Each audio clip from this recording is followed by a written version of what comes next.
What's up, guys? This is Quante, and welcome back to more Let's Play Super Mario Bros. And oh no, the two-player thing is gone! Not that that really matters or anything, because two players in this game really isn't two players. It's mainly just so you can, like, take turns playing, which you could actually pretty much do normally just by passing the controller to another person.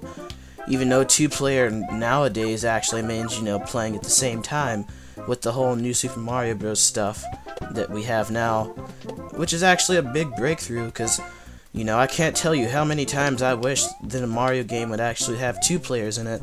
Even though I know in the remake on Deluxe, you know, you could actually sort of do two players, but that was only racing through levels, and it was more of a competitive thing, more like than cooperative.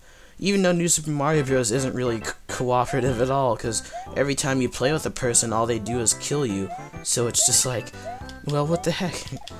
But mainly in Deluxe, the two players, like, it was strictly competitive. Like, the whole point of it was to screw over your friend and beat the level first, because it was sort of like a race thing. Even though I never got to do it, simply because I'm one of those kids that never had a link cable for my Game Boy.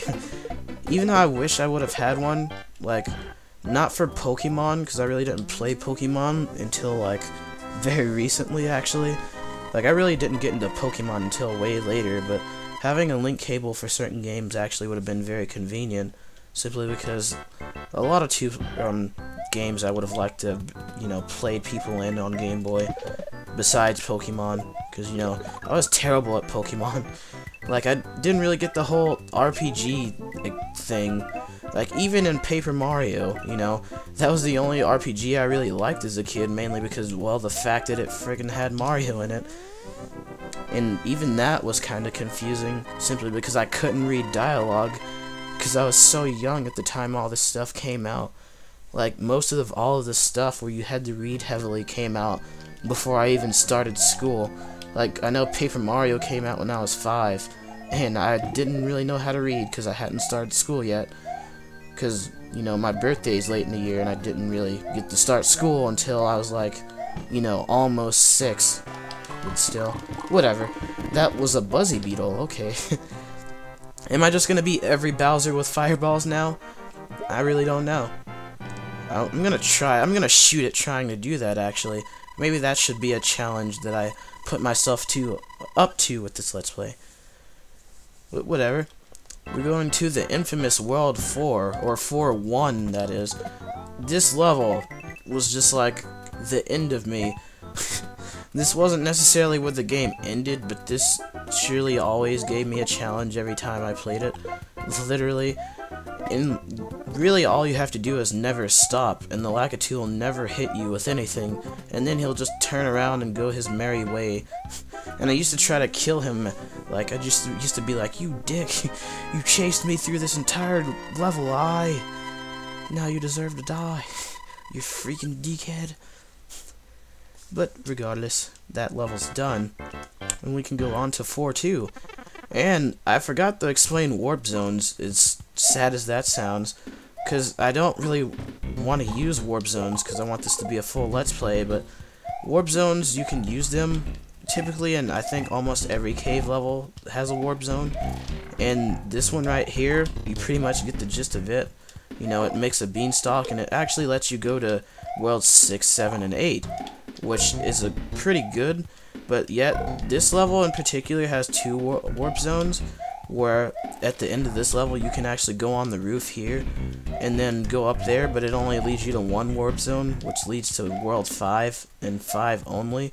You have to do the beanstalk thing to actually be able to go to 6 and... yeah, to be able to go to 6, 7, and 8. Yeah, that makes sense now. Okay. Kinda got confused. I was like, wait, no, I'm on World 4, so that would actually, you know, make sense. So, getting the worlds 4, 5, 6, and 7, or, I'm so dumb. Getting the worlds 5, 6, 7, and 8, you can do it all in that one level. And I'm so not used to seeing this, literally because every time I play this game I take warp zones, and I'm still not used to seeing the whole mushroom thing in this level. even though it's a pretty cool concept, and I like the background, how it just has mushrooms growing everywhere. And that's sort of become a new thing they incorporated, you know, mushroom levels. Athletic, if you will. And gosh, I think I got through all of this faster than I did all the stuff in the last video. If that's even possible, that's kind of weird, because that means the game progressively got easier. Wait, no it didn't, because it's this level. The level where everything is... it's a maze, sort of. Like, you have to go in a specific order, and if you don't, it'll make you go in a complete circle. And oh god, I got hit. And I'm surprised I remember that, because I haven't played this game in years, and still, I remember that. So, that's the end of this video. It didn't feel like I was playing very long at all, and I stumbled on my words a lot. But yeah, 4 toads come out of that. How many toads can actually fit in a sack? That's gonna be problematic. How are 8 toads gonna fit in there? I don't know. But in the next video, we will be doing World 5, and oh god, Koopa, just get away. I don't want to start the next video off bad, or at least dying at the end of this one. So whatever, I'll see you guys later.